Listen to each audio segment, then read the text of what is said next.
Hey everybody, welcome back to the channel. We've got a fun video today, I think. It's a viewer-inspired video, and the comment was on actually a video about sharpening an annular cutter. And the comment was, it'd be cool to see something sharpened without using all the fancy machines. And I thought, well, that's a great idea because there's different things you can sharpen with all sorts of different machines.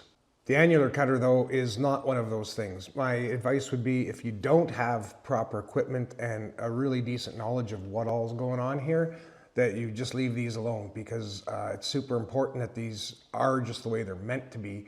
And I think it's unlikely to have success grinding one of these by hand. But having said that, there are super common things. Everybody has them, like a drill bit, and these can be sharpened in a number of different ways. But before we get into any sharpening, I want to talk just a little bit about the features that actually make the drill bit work. When you're actually grinding a drill bit, it's these areas here that you're removing the material from. As you're grinding on these areas, you're wanting to leave a slight clearance angle. I'm showing that with this little scale. Because you're grinding an angle away from both of these leading edges, it leaves this feature here called the chisel edge or chisel point. The angle of this chisel point is determined by the combination of the two angles coming off the leading edge. This angle is also very important, and it's important that the two sides have exactly the same angle as each other. Now, I say exactly, you're never going to get them exactly by hand, but you can do your best and you'll get what you get. It's also important that you maintain the same length on this tooth face or lip as you do on this tooth face or lip. This is actually a great topic for me because I don't own a proper drill sharpener. There's countless different techniques, machines, and gizmos and devices for sharpening drills. The three methods we're going over are a belt sander, an angle grinder, and a bench grinder. There are a couple simple tools you can use to make your work easier. One is a protractor. A lot of people have a protractor. You can set the angle to each of the lip angles, and you can use the graduations on your scale to center your chisel edge. And a second option that's pretty affordable would be just a little drill sharpening gauge. So it gives you the 118-degree angle you're looking for, and also there's graduations on it that you can use to compare where your chisel edge is from side to side. Out of these three methods, my go-to is always the belt sander, and there's a couple reasons for that. One is that the belt always remains reasonably flat. And with an angle grinder or a bench grinder, your wheel is going to change as you use it. So that's one thing you kind of get for free on a belt sander. Another thing I really like about it is I can use the side of the table to support what I'm doing and really control this thing and get maximum control from my movements. And it's also super handy that this thing is oriented in such a way that I get some decent light in here so I can see what I'm doing. Being able to see what you're doing is incredibly important. With the belt sander, my basic technique is first I see where I'm at by comparing to my gauge and see what my angles look like and see what my lengths of the tooth lips look like. And then that lets me know where I need to focus my attention as I actually am doing the grinding. Very careful, again, to support myself. You can't just hold something and do that. Like, it'll be rocking all over the place. You need to be under control. So what I like to do is watch it very carefully. I start at the heel, work my way towards the lip. Never make it all the way to 90. Don't linger at the tip and immediately rock back in the other direction.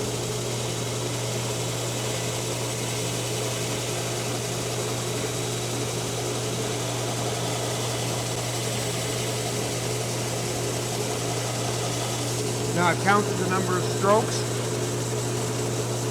and then I'll do the other side the same number of times. I prefer this machine because with enough, practice and technique and so on, I'm able to get pretty decent results, I think, and it's by far my go-to, as I said before.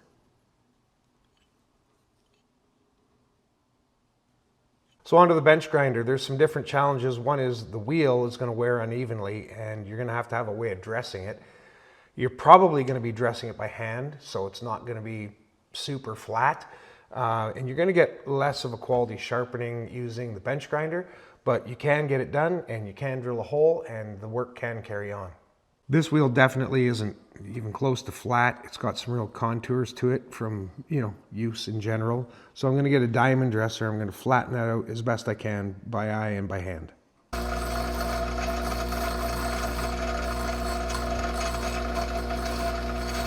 Now that that's halfway flat, I'm just going to go ahead and take a lick off this drill bit. I'm going to do the same basic thing where I start at the back, rotate it to the face, stop shy of 90 degrees, and immediately reverse direction.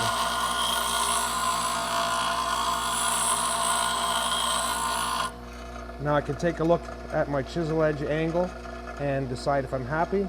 I am quite happy with that angle, so I'm going to recreate that same angle as best I can on the other side.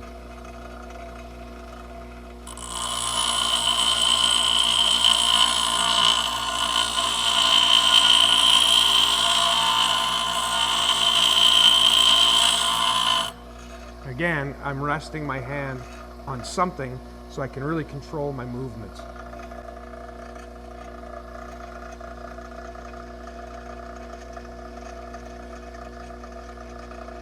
Now I'm terribly off on my angle there, so I'm going to pick one lip, this one right here. I'm going to start by getting the angle right, and once I've gotten the angle right, and this lip will be much longer than the other one, then I'm going to go to the other side, get its angle right, and bring it up till the chisel edge is in the middle where it's supposed to be.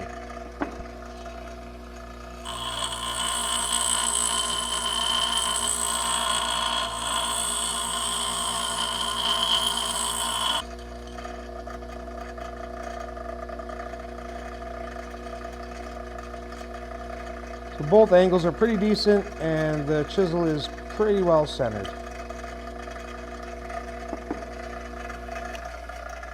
You can see the surface finish is nowhere near as good, but it will certainly drill a hole. That's all that matters.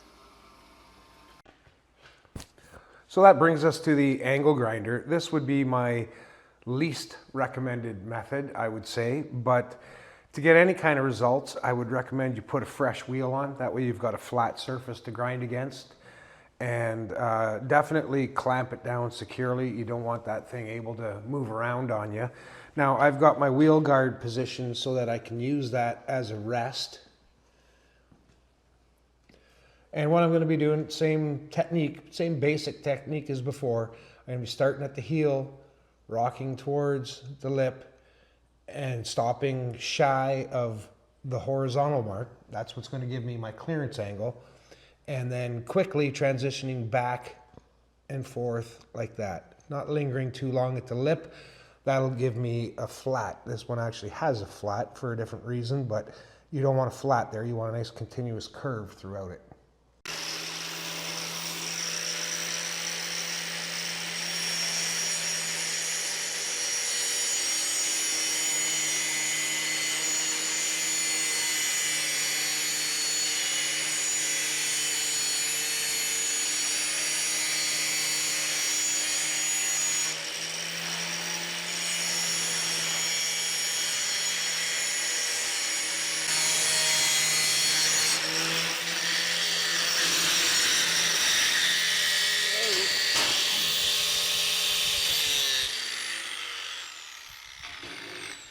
Again, my least preferred method, right there.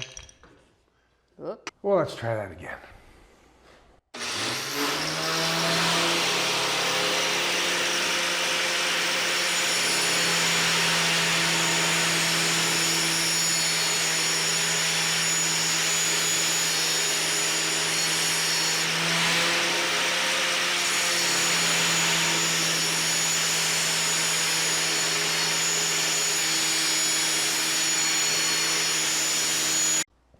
I've never actually used an angle grinder before to sharpen a drill, and now that I've tried it, I've decided it's a bad idea.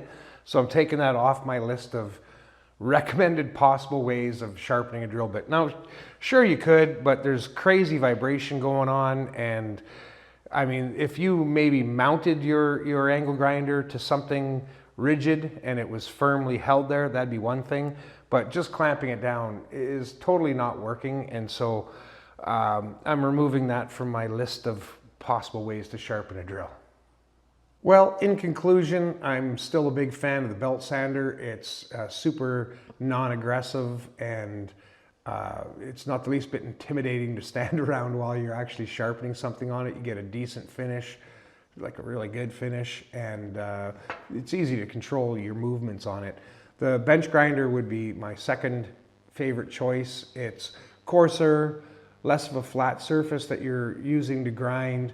It's more aggressive, but it's still controllable. It's not insane. And the angle grinder, really, that's no decent way to sharpen a drill at all. Like, you could do it, but man, the vibration is just excessive. I had a hard time even keeping it clamped down. So I'm not recommending you use an angle grinder at all for sharpening a drill bit. I think that should be the last thing you consider. As far as finish goes, the angle grinder left the most coarse, most undesirable finish. Next was the bench grinder, left a bit better finish, but it was pretty rough as well. And the belt sander, I mean, it just left the nicest possible finish, and was also the least scary to do, and the easiest to control. So of the non-high-tech methods of sharpening a drill bit that I have available to me, I'm still a big fan of the belt sander.